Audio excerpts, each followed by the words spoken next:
আসসালামু আলাইকুম, সবাইকে স্বাগতম আমাদের নতুন আরেকটি ভিডিওতে। আমি আজকে একটি 4 বেডরুমের সুন্দর একটি ডুপ্লেক্স বাড়ি নিয়ে আপনাদের সামনে হাজির হয়েছি।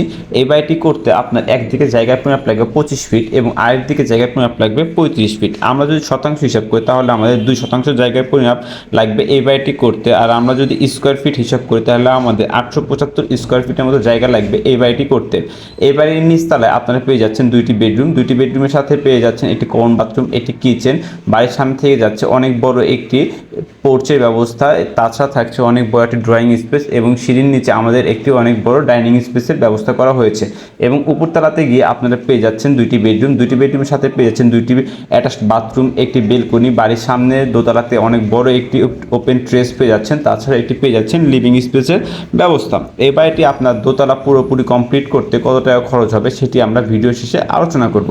এখন যদি আমরা বাড়ির নিচতলায় চলে আসি, নিচতলায় আমরা সর্বপ্রথম বাম সাইড দিয়ে প্রবেশ করব। বাম সাইডে আমাদের এন্ট্রি রয়েছে, এন্ট্রির পরিমাপটা হচ্ছে 11 ফিট 9 ইঞ্চি বাই 7 ফিট।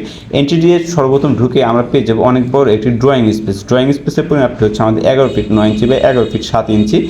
আমরা যদি বাম পাশে আসি, বাম পাশে আমরা একটি বেডরুম পেয়ে যাবো, সেটা পরিমাপটা হচ্ছে 12 ফিট বাই 11 ফিট। এবং এর রুমের সাথে বাড়ির সামনে আমরা একটি বেলকনি পেয়ে যাবো, সেটা পরিমাপটা হচ্ছে 8 ফিট বাই 2 ফিট 6 ইঞ্চি। এবং এই রুমের সাথে আমরা পেয়ে যাবো একটি কিচেনের পরিমাপটা হচ্ছে আমাদের 7 ফিট 3 ইঞ্চি বাই 9 ফিট 1 ইঞ্চি। এবং কিচেনের যে ডাইনিংয়ের ব্যবস্থা করা হয়েছে আমাদের সিঁড়ির নিচে, সেটা পরিমাপটা হচ্ছে 13 ফিট 4 ইঞ্চি বাই 10 ফিট 4 ইঞ্চি। এবং বাড়ির যদি ডান পাশে আসি তাহলে আমরা পেয়ে যাবো আরেকটি বেডরুম, সেই বেডরুমের পরিমাপটা হচ্ছে 10 ফিট 6 ইঞ্চি বাই 10 ফিট 4 ইঞ্চি।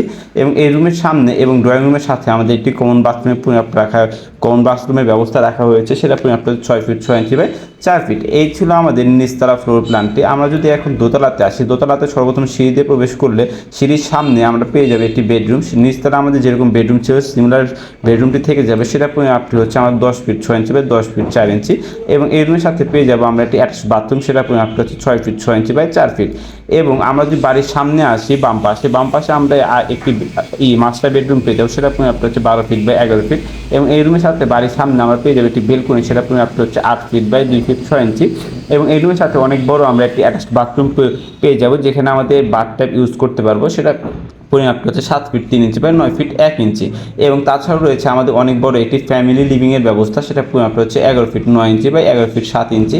এবং বাড়ির সামনে আমাদের অনেক বড় একটি ওপেন ট্রেস ব্যবস্থা রাখা হয়েছে, সেটা পরিমাপটা হচ্ছে 11 ফিট 9 ইঞ্চি বাই 7 ফিট। এই ছিল আমাদের আজকের ফ্লোর প্ল্যানটি। এই বাড়িটি আপনার 2তলা ফাউন্ডেশন দিয়ে 2তলা পুরোপুরি কমপ্লিট করতে আনুমানিক 35 থেকে 40 লাখ টাকার মতো খরচ হতে পারে। আপনার বাড়ির জায়গাটি যদি এরকম হয়ে থাকে বা আপনার বাড়ির জায়গাটি যেরকমই হোক না কেন, আমাদের দ্বারা ড্রয়িং ডিজাইন করাতে চাইলে স্ক্রিনে দেওয়া হোয়াটসঅ্যাপ নাম্বারে যোগাযোগ করতে পারেন। আর বাড়ি বিষয়ক যে কোনো জিনিস পরামর্শের জন্য আমার সাথে যোগাযোগ করতে পারেন।